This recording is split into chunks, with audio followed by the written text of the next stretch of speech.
Welcome to the Say It Out Loud podcast. I'm your host, Vasavi Kumar. If you're eager to gain clarity, speak with unwavering confidence, and liberate those inner voices, you're in the perfect spot. My mission here is to empower you to break free, find fulfillment, and ignite your passion.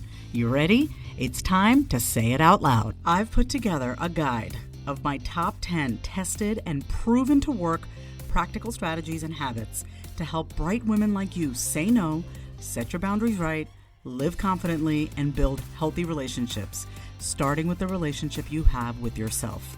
This is a self-paced guide, and I can't wait for you to dig into it so you can start becoming your most confident self, because she's in there waiting for you.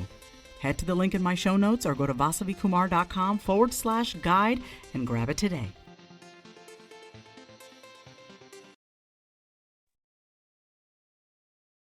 Welcome back to another episode of the Say It Out Loud podcast. I am very excited to have Catherine Duncan, who is the author of the book, Everyday Awakening.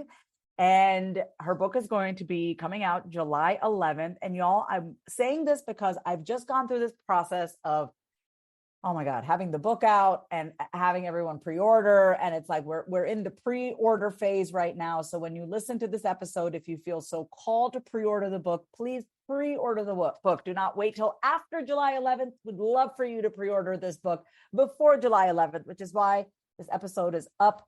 I'm going to record this interview, and then I want to immediately put it up to the interweb so everyone can listen to our amazing conversation. So I want to say, first of all, Catherine, thank you so much for coming on to the Say It Out Loud podcast. How are you feeling today? Thank you for having me. I am good. And congrats on your book. So exciting. I just ordered it. Oh, thank you so much. I so appreciate that. I really, really appreciate that. So, okay. So your book is called Everyday Awakening: 5 practices for living fully, feeling deeply, and coming into your heart and soul. And I know that one of the things that you speak about, which is what I really want to get into, is your near-death experience, what you experienced at the age of 11. And so this is probably going to tie into my first question, which is, why did you write this book, Everyday Awakening? Well, interestingly, I saw a vision of this book about 10 years ago. I saw the book. I told my kids and my husband, I'm writing a book. And they thought, oh, great. Okay. And then in 2020, I just started feeling this nudging, seeing the book, seeing the chapters. And then 2021 just dove in. I dived in. I was writing 10, 15 hours a week and still had my private practice. And it just has flown through me since. And here we are. My book, Everyday Awakening. Proud of you. I know exactly what it feels like. I know where you were. I know what it must have felt like throughout the process. And I know what it's like now having the book in your hand. So can we speak about this experience, what you experienced at the age of 11? And what was that like for you? Yeah. So when I was 10 years old, just turning 11, I was diagnosed with a very rare childhood cancer. My parents were told that I was given a 20% chance to live. This drug came in from Turkey that was randomly being given to patients. And my father, a businessman, just demanded that I got this drug. And so it was pretty extreme. And this is in the 70s. I started going through in very intensive chemotherapy, radiation, surgeries. And back in the 70s, they did have chaplains, but no one talked to me. My mother would say, you're going to be fine, but there was no sense of reality of what was happening to me. And it was very extreme level of between treatment, what I saw back in the 70s. And I had this feeling I was just on the edge. I felt like I was on a tightrope between life and death. And out of nowhere, and I told no one, out of nowhere, I started to pray. Faith had meant nothing to me. We were a Lutheran family, would occasionally go to church, but I just started to pray organically. And my prayer was, could I live to be 20? I thought if I lived to be 20, wow, I would see the world. And I just prayed and prayed and prayed. And within, I don't know, any time, weeks, months, all of a sudden this feeling flooded my body. It was just like, of just a knowing that I wasn't alone. Something was with me. I eventually grew into calling it God. And I knew I was going to live. It was just a knowing. I knew I was going to live. I felt this deep comfort I wasn't finding anywhere. And I also felt into just this deep preciousness of life. I realized if I just didn't think about the next week going back into the hospital for treatment, that in that moment, I was okay. And like the magicalness of just the air, the birds, everything was just like heightened. So it's just, I would say a deep awakening happened when I was 11 years old. And that set me on the search of, why am I alive? So after I went through all the treatments, I'm very fortunate to be okay. As a teenager, I still had to go back to the hospital for scans and everything. Again, this feeling like I was going to be okay as I walked through all of that. But I started voraciously reading, what does it mean to be alive, life, death? I started reading, Who is Man by Heschel and Existentialism and Human Motion by Jean-Paul Sartre. I mean, this is what I was doing as a teenager, but I was searching for why am I here? What does it mean to be alive? And that set me on the path to this day of just listening and following this deep guidance that then came through this book where I speak about what does it mean to be alive? And through these 5 practices that I've lived organically since a young person. I don't think anyone is alone in the fact that I think a lot of us experience this when we're kids, when we have, and I didn't say all, I said a lot of us, right? Because at the age of 12, I started going to therapy. I told my father, I can't talk to you and mom. They're immigrants from India. They just, their communication is what it is, and at the age of 12, I was like questioning meaning of life. Like, what is the point of all this? But even before that, I would say at the age of 4, we'd go to India every year, and I witnessed extreme poverty, because poverty in India is nothing like poverty in the US. And so when you witness that kind of suffering at a young age, you yourself experience the suffering. You, Catherine, experienced the suffering. I hadn't suffered. I was witnessing suffering at that age, but then I created my own suffering as a result of that. Like something happens to you. It feels like both a blessing and a curse. And I'd love to hear this from you, because it's a blessing because having that awareness at a young age is quite the blessing, but it's kind of a curse because it robs you of your innocence. You can't just ever be with life like it is because you see too much and you know too much. Does this resonate with you? Oh, absolutely. Yeah. I mean, I was an unusual teenager. I wasn't going to many parties. I'm an unusual adult. Okay. Yeah. So here we are. I haven't grown out of it. Yeah. And yeah, I knew there was more, and I was searching for more and trying to understand it. Cause until my middle 20s, I wasn't ready to do therapy. I just was like, the few therapists I saw, I controlled them. And then it was in my late 20s where I started having nightmares where I was about to take my last breath, where I realized if I didn't process what happened to me, it was going to eat me up. I mean, I finally was ready to deeply process what I lived through. Because I had started out in the corporate world, all my family, siblings, father, everyone in the corporate world, and did super well. I was with Time Magazine as a sales executive, but I was like, at the end, I was like, this isn't it. This feeling of like, this isn't what I'm called to do. And I turned down a management job for the Midwest, which is what I wanted. I thought I'd be Time Inc. on the East Coast. And so that was huge to walk away from that job. And that was the second awakening where I had this near-death experience, whitewater rafting on a Time Inc. corporate trip, where it was a significant experience. And I just came back to Minneapolis. I survived, and I thought, I'm done. I'm no longer going to be in this high, fancy, well-paying, fabulous job, which I really did like. But I was like, this isn't where I'm being called. And I need to listen to where am I being called? And that's when I stepped off, and not long after, figured out graduate theology school. So you obviously have a lot of wisdom that you've gained from all of these near-death experiences. And I'd love to go into this concept of the other side and what you've learned about and what you've seen and what you've witnessed having gone through this. Like, what can you tell us about the other side? Starting as a child, a deep knowing that we're not alone. And I would say that. And then after the experience in my 30s, whitewater rafting and that near-death experience, not long after, all of a sudden my vision opened. I think we all have gifts. If it's clairaudience, where we hear, or clairvoyance, clairsentient. For me, I do hear a lot, but I see a lot. And all of a sudden my vision opened up and I started seeing spirits and totem animals and spirits in the room. And then as a chaplain, I became a chaplain. So, and the motto is be careful what you pray for, because I was like, whatever you want me to do. And I know. And then I was like, really, a chaplain? Oh my gosh. But my experience as a chaplain, I witnessed hundreds of people leave their body, their spirit leave their body. And I write about this in my book, that many people came back to see me days, week later, to just in my bedroom in the middle of the night, wake up like, boom, there they were, thanking me. And then like, boom, they'd be gone. So to me, the gleaning is, we're a spirit in a body for a short time. I think death is not an end. We go on, to get into what happens after we pass on.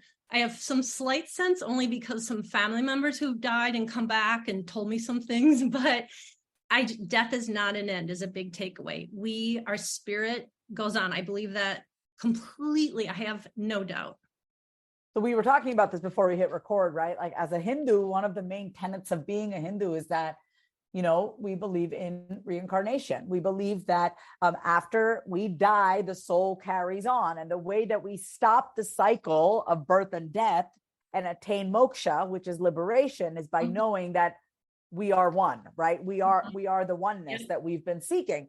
So, right. Oh my God, I've actually never said this out loud, Catherine, but I had my astrologer, who I trust very deeply. He read my horoscope and he said that this was my last birth. I'm not kidding. He said this was my last birth. And so this will be the last time that I connect with you in this lifetime, I think. Bye. See y'all. I'm out of here. This cycle of suffering, I'm done. But as a Hindu, it's funny because it was shoved down my throat. I always questioned reincarnation. I always thought it was human beings need to know what happens. And I'm like, when we die, we die. Like, are we supposed to know that? So I am not pushing back to be a jerk. I want to know more, like, from your experience, like, how can you be so sure?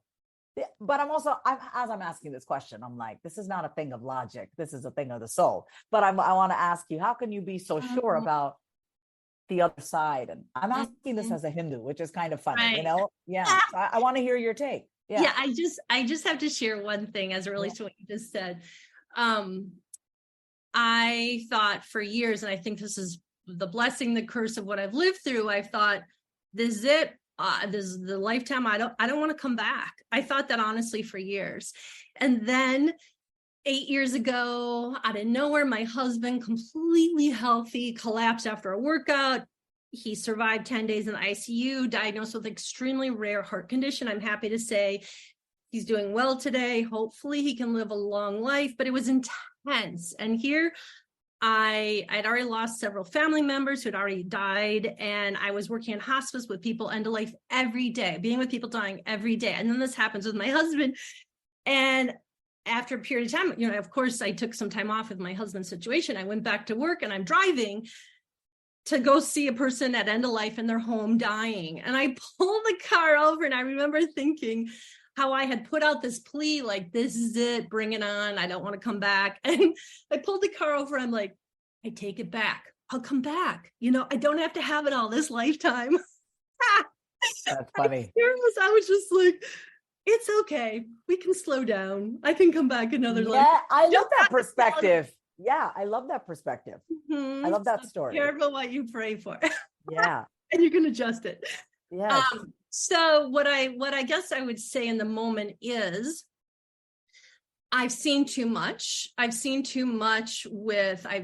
spirits of people that have died. I have seen angels around me. I have seen angels around people when they're passing. I've seen different layers of reality. I think, again, we're a spirit in a body, and there are many layers between you and me right now on Zoom. And I think it's just a gift what I see. And to me, it just deep in my soul is a knowing that as a spirit, we do go on. I've seen it. I felt it so many times where people like, they're just about to take their last breath and their spirit like, vroom, and it comes out the top of their head, or people come and angels come right before they're about to leave their body. So it's just, as a mystic, I've seen this. So that's, to me, Wow. why I believe that death is not an end.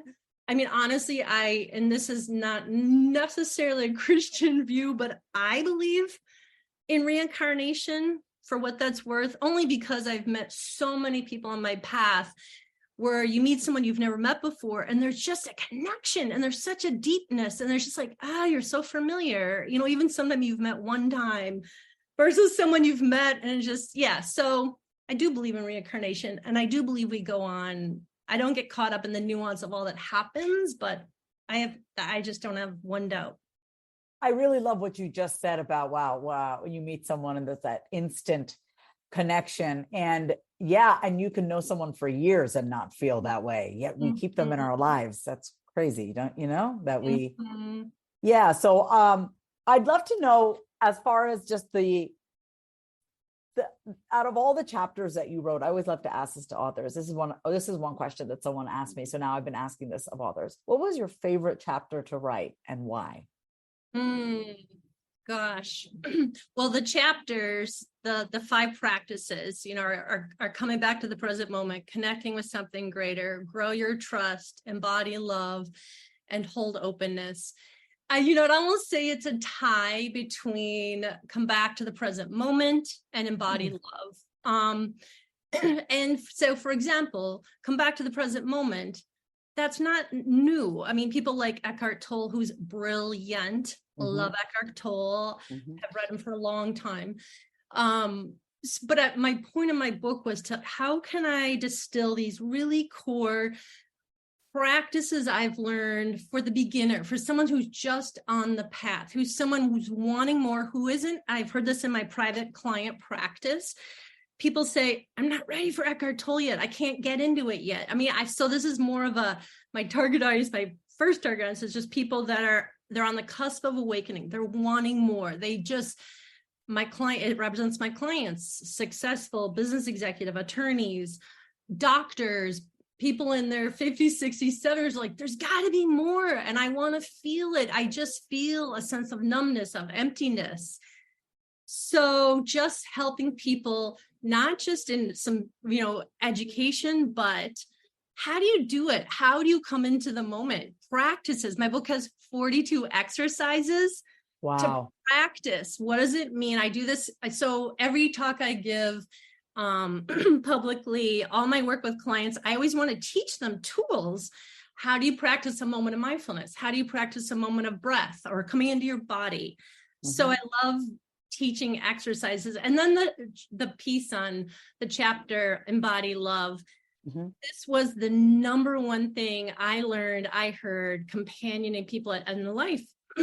All they wanted was love. That's it. They wanted love in the moment, themselves, those closest to them, right before they died. And so embodying love, I think, is the key, the cornerstone to how we heal. How do we open? It's through our heart.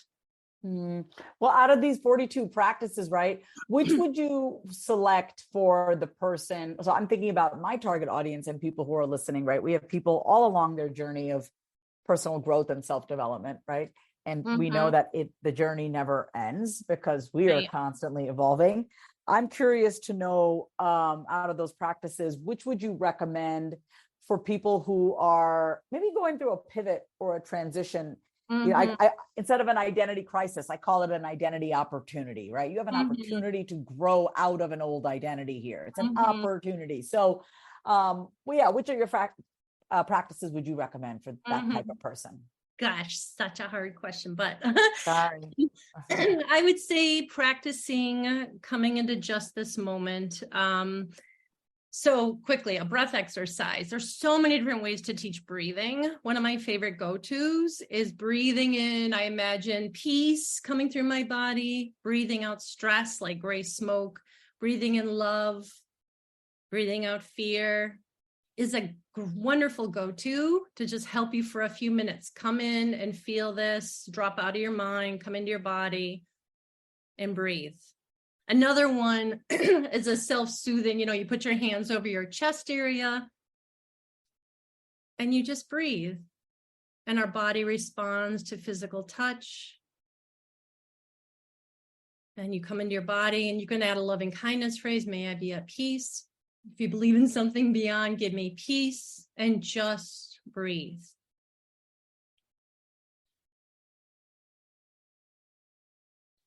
I find very soothing. Same. I'm And another quick one. I know there's a lot out there on gratitude, practicing gratitude. Here's how I practice gratitude, and it's just game changer.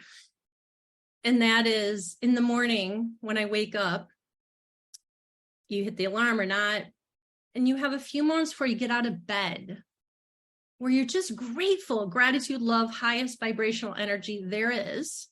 Mm-hmm. And you think about, what am I grateful for? I'm alive. I have a bed to sleep in. I have family. I have friends. I just so much to be grateful for.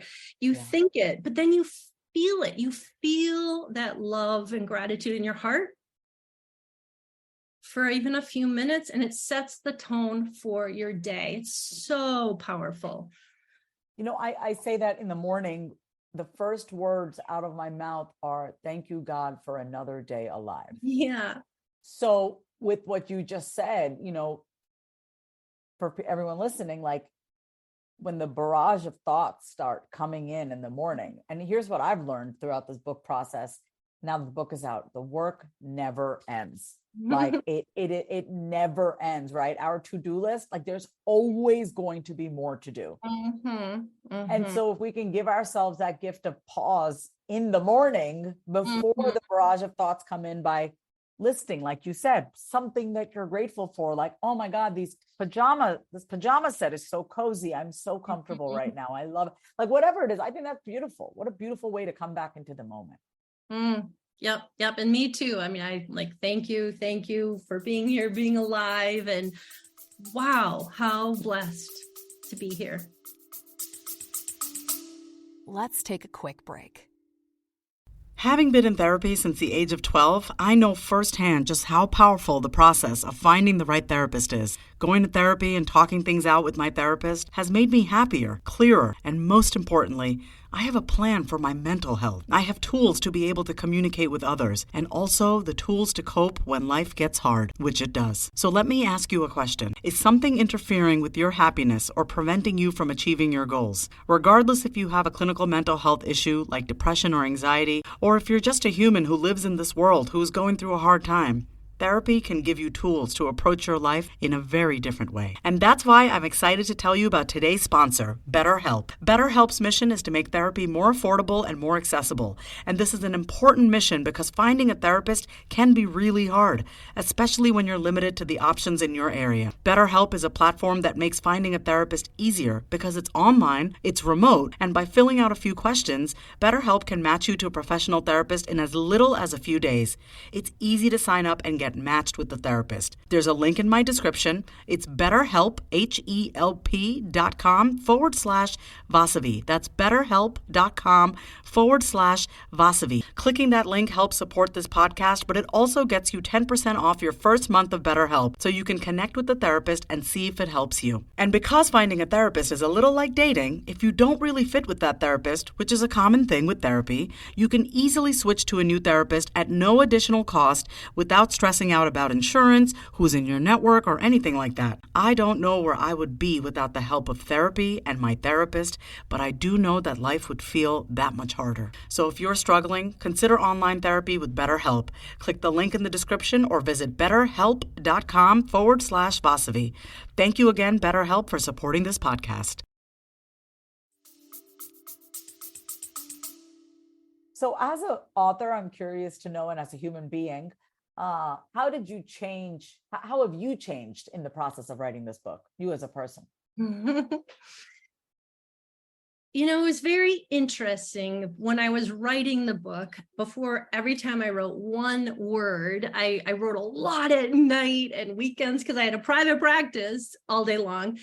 I would always tune in, ask for guidance from God, angels, archangels. I mean, before I wrote a word, and it just really truly flowed through me. I had this most amazing editor, her name's Amy, who just would push me and say, I don't like this, and what do you mean here, and more and more and more. I mean, so that was lovely as a guide. But so the writing process really, I think probably even more so, and I'm very mindful in how I live my life every day and my practices, and tuning into this oneness with the universe.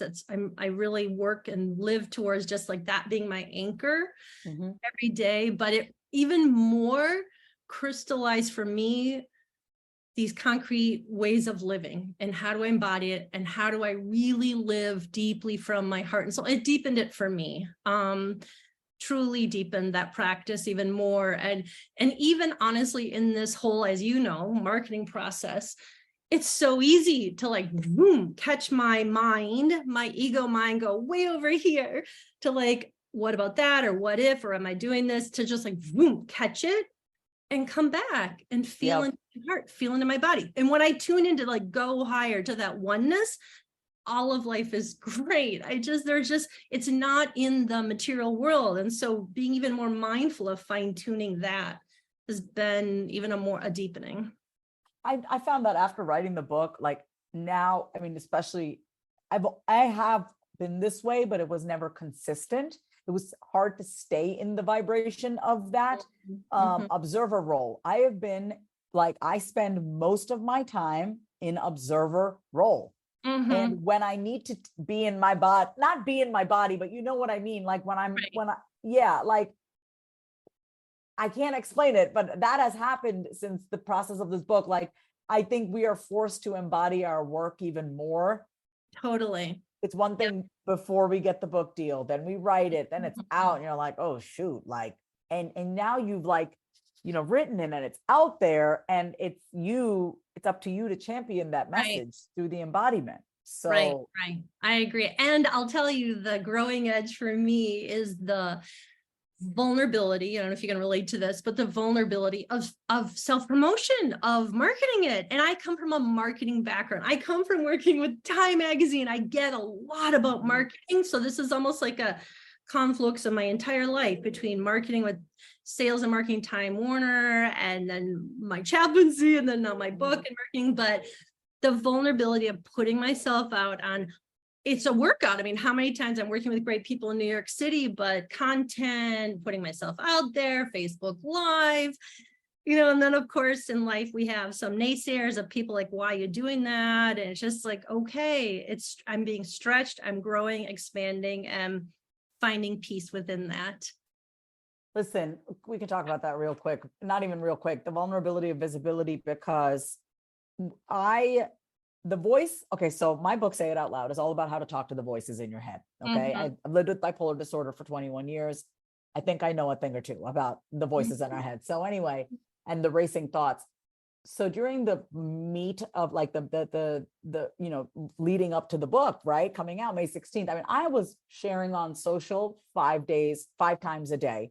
I'm on all these podcasts, and the voice in my head that I had to battle the most, and I talk about this in my group program that's coming out in August, Bold Voice. I talk about that voice in our head that's like, this is too much. Come on, like, it's too much. It's too much. And then I remember a conversation that I had with God back in the day. I was deep in my addiction. I was addicted to cocaine. I went to rehab twice. Catherine, I made a promise to God. I said, if I, and you help me get through this really dark period in my life, I promise you I'm going to help people. I promise you I'm going to help another person even more, and I'm going to do it with integrity. I'm not going to live a double life, right? Because I was coaching other people and being a therapist to other people, and I had a closet addiction, you know, and I made that promise. And so because I made that promise, I have been shameless in my self-promotion. It doesn't feel like, oh, is this too much? Am I annoying people? It's now like, no, I have a duty. I have a calling, because I've made it through these hard periods in my life. Right. So it's our job. I take it as a job now. So that has helped me a lot. You know? Oh, that's lovely. Thank you for sharing. No, I'm living into it. It's getting easier. I'm like, I'm all in. But in Yeah. April, when we announced my book, it's like I felt like I was shot out of a cannon, like, woo, here I am. Yeah. Yeah. And you've gotten some amazing people to support your book, endorse your book. And Yep. I think that just goes to show the kind of work that you're doing and the caliber of people that you magnetize and attract because of your work.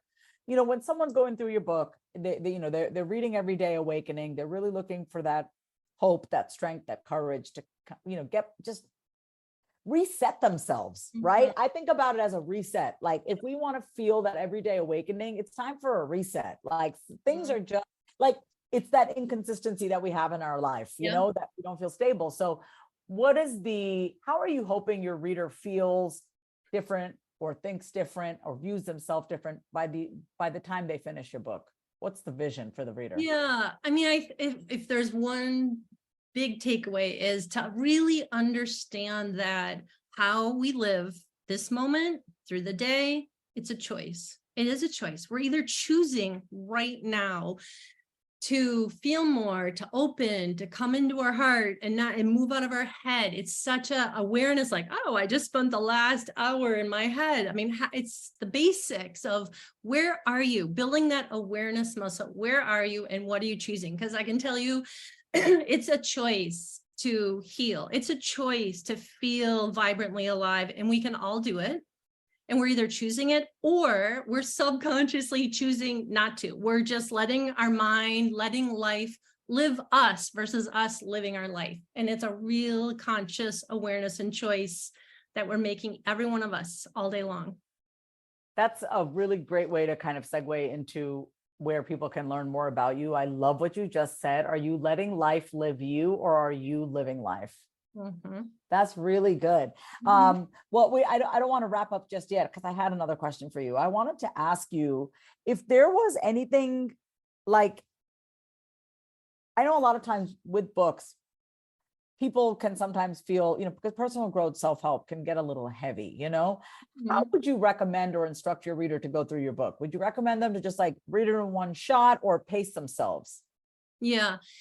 Well, every one of us is going to be different. So I would invite the readers, when they open my book, dive in the introduction.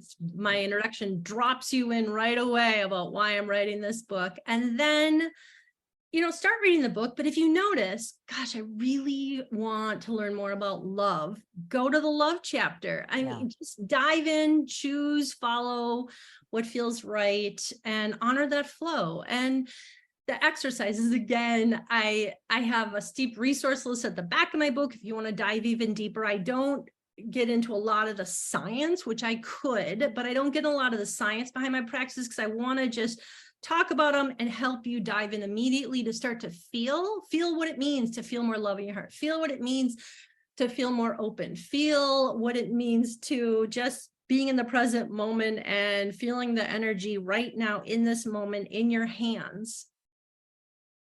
Because when you're doing that, you can't think at the same time. So I'm just little tips and tools. So just dive in and let the book guide you. And my hope is that this book will help create an opening in people, help people find more peace and ease and aliveness in their being. I got a chance to review before I got on the podcast interview with you, like, because your publicist sent over. And one thing that really stood out is what an amazing storyteller you are. There are a lot of stories. Like, I was like, wow, there's a lot of stories in here, and what I love about that is stories help people see themselves. Right. They don't have to look like you. They don't have to have gone through the same thing, but we all have the same experience as far as the feeling. We know what it feels like. Yeah. So I just want to say, like, I personally have gone through it, and I want your what was sent over to me is in terms of your book. And I was just like, man, that's awesome that you used stories. I made sure that in my book too, like, it was story focused, but also a lot of teachable, practical exercises to the readers. And it sounds like you did that as well in your book, which is good, right? Because I think it's like, people need to see, like, if you want to awaken every day, you can't just think your way into that. There are things you actually need to do. Yeah. You have to feel it. And my stories, some are from my life, some are from friends, some are from clients who I've changed the information so you would never know what client, but they're just real life. They're real life of people, again, wanting more, and how do they experience it, and what happened.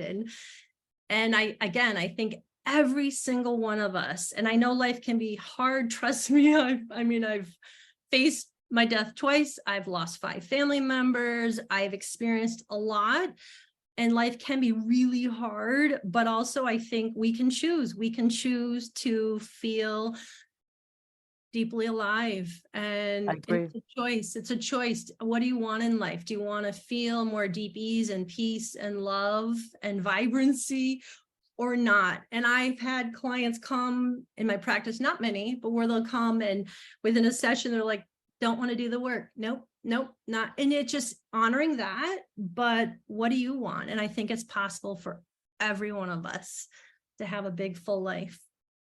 Well, I agree with you, because no one knows this. I'm just going to say this out loud to you. I used to say to my father in my 20s, I think I'm just meant to be a tortured soul for the rest of my life. And I cannot believe I used to feel that way. I mean, I can believe it, but I don't feel that way anymore. And so I want to say that to everyone listening. If you're in a place of like feeling kind of hopeless, or you just kind of feel, it's never going to get better. This is just the way it is. Please do not fall into this is just the way it is mentality. That is a prison. You do not want to be trapped in that. Right. And it takes a conscious choice, and it takes work. And I'll tell you, growing up, my father, a successful businessman, but there was some unrest and fear, and love was all of it. But I mean, as a child, I was told you will be seen and not heard. You will look this way, you will act this way, you'll hold your fork this way. And even as a teenager, it was just being seen, not being seen. And I thought, this isn't how I want to live my life. And it was called deep self-reflection, deep work. And here I am. Well, you started to think for yourself is what you did. I did my deep, healing work. And was it all easy? No, but it just, again, a choice of what do you want in life? What kind of life do you want to live? And I think right now, people, I see it in my private practice, and public speaking, they want more. They want more ease. They want more peace. With the Surgeon General, 1 out of 2 people are lonely. Just there's a wanting for more. Yeah. And I think the more we have people every day awaken themselves, the more connected we will feel, not only first with ourselves, but pay that forward to another person. Absolutely. Loneliness. Yeah. What do they say? Loneliness is like the leading cause of depression. Yeah. 1 out of 2 people in the US are lonely. And the largest size group of this are young people. Yeah. But I think as we open and we heal and we grow, we're all connected. We can help others. We can let our light shine for everyone around us. It's amazing what is possible with social media, with, using our voices, amplifying our voices. So where can people find Everyday Awakening, Catherine?